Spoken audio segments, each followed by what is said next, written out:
We're now joined by Dr. Charlane Brown-Wyands, who's professor of Department of Justice Studies at Berkeley College, one of our higher ed partners. Doctor, thank you so much for joining us. Thank you so much for having me, Steve. And thank you for your 26 years of service in the NYPD. Thank you. Put this in perspective. We've been doing so many programs around police reform, but from a variety of perspectives. We need to do more from the police perspective.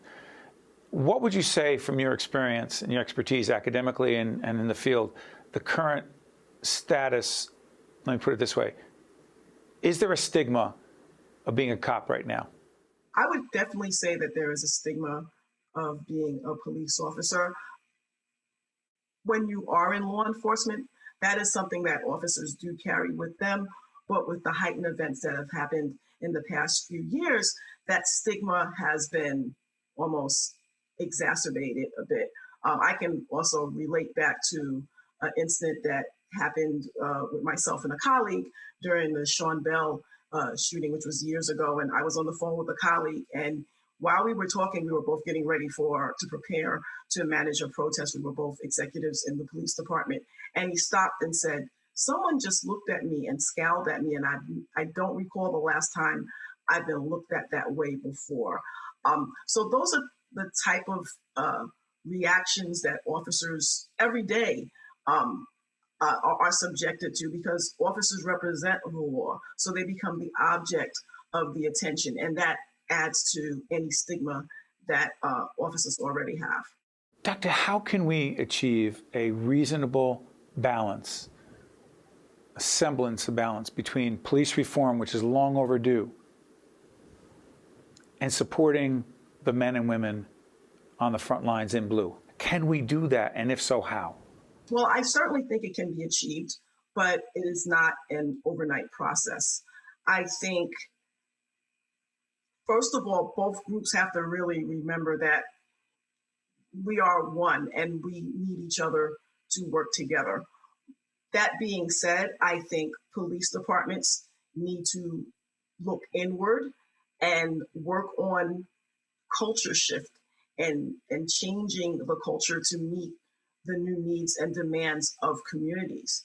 And communities need to also get together and express the realization that they do want officers. They need officers. They need police in the community. Yes, and police, and in times they're both saying the same things. I shouldn't say they. We all need. Correct? Correct. Communities need police, and police need cooperation of communities to help them solve crimes. So I think both groups need to internally do some work and then come together and acknowledge that that is what both sides want, and to figure out the best way to build together. And it becomes offering an olive branch on each side, and that long-standing trust building that has to happen. Boy, that word trust.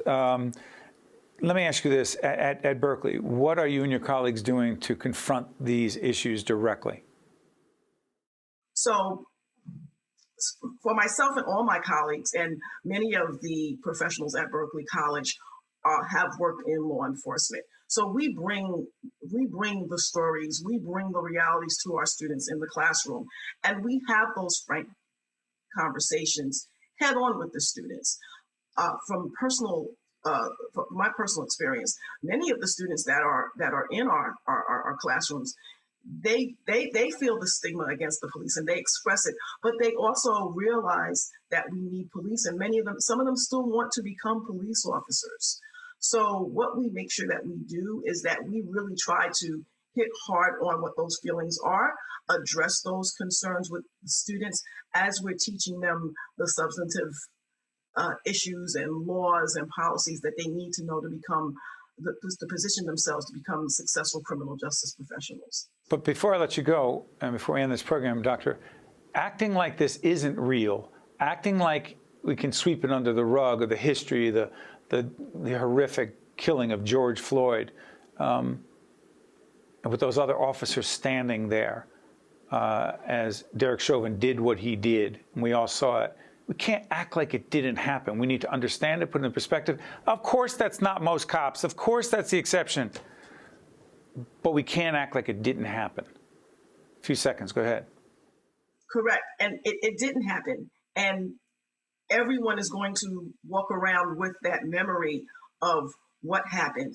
And that's where change is going to start. Instead of painting the brush to try to act like it didn't happen, to acknowledge that it did happen and to work together from there to build those successful partnerships that community and policing need to continue to sustain and thrive and to evolve into our next century of policing and bring that reform and that reimagination that everyone is looking for. And finally, from my perspective, it's not my job to editorialize, but that was the most graphic and one of the most recent of a whole range of incidents. But there are so many other cops who want to do the right thing, who do the right thing every day. But we need to have awkward, difficult, but incredibly important and real conversations. And that's what we're here for. And Doctor, I want to thank you so much for helping us. Thank you so much, Steve. It's been a pleasure. You got it. I'm Steve Adubato. Thank you so much for watching. We'll see you next time. I'm Miles, and this is what I work for. To be my best for them and for me, in body and in mind. I need a health insurer that helps me get the care I need for both. That has mental health professionals that I can talk to when I need to. Because when I feel strong and secure, so do they. This is my life. And this is how Horizon Blue Cross Blue Shield of New Jersey works for me. Also brought to you by Horizon Blue Cross Blue Shield of New Jersey. Here when you need us most, now and always. Bank of America. The Robert Wood Johnson Foundation. The New Jersey Education Association. Summit Health, a provider of primary, specialty, and urgent care. The Fidelco Group. PSC&G, committed to providing safe, reliable energy now and in the future. Community Food Bank of New Jersey. And by the Northward Center.